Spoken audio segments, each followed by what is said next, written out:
17મી સદી મહારાષ્ટ્ર અહીં બુદ્ધિ અને બળનો એક એવો સંઘર્ષ થયો જેણે ઇતિહાસ બદલી નાખ્યો.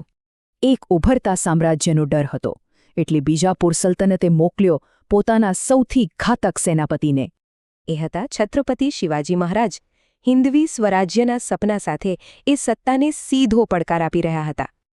અને શિવાજીને રોકવા માટે સલ્તનતે મોકલ્યો પોતાના સૌથી ખતરનાક અને ઘમંડી સેનાપતિ અફઝલ ખાનને. અફઝલ ખાન જાણતો હતો કે શિવાજી યુદ્ધમાં માહિર છે, એટલે એણે દગાથી ખેલ ખેલવાનું નક્કી કર્યું.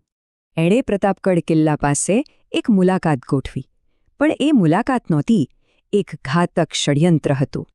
પણ શિવાજી મહારાજ તો રણનીતિના માસ્તર હતા. એ ખાનના ઈરાદાને પામી ગયા અને વળતી ચાલ તૈયાર કરી.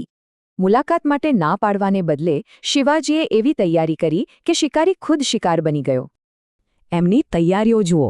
કપડાની નીચે બખ્તર, પાઘડી નીચે લોખંડની ટોપી અને હાથમાં છુપાવેલા હથિયારો. અને એમાંથી એક હતું વાઘનખ. દેખાવમાં નાનું પણ વાઘના પંજા જેવું ઘાતક હથિયાર. અને પછી એ દિવસ આવ્યો. અફઝલ ખાને શિવાજીને ગળે મળવા હાથ ફેલાવ્યા, પોતાની ઘાતક યોજના શરૂ કરી.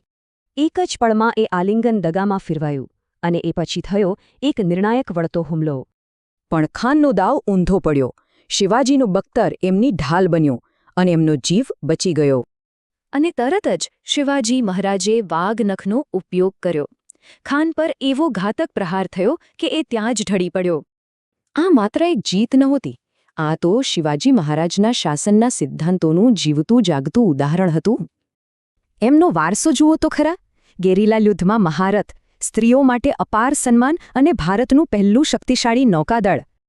આ કહાણી શીખવે છે કે સાચી તાકાત તલવારમાં નહીં પણ બુદ્ધિ અને હિંમતમાં રહેલી છે.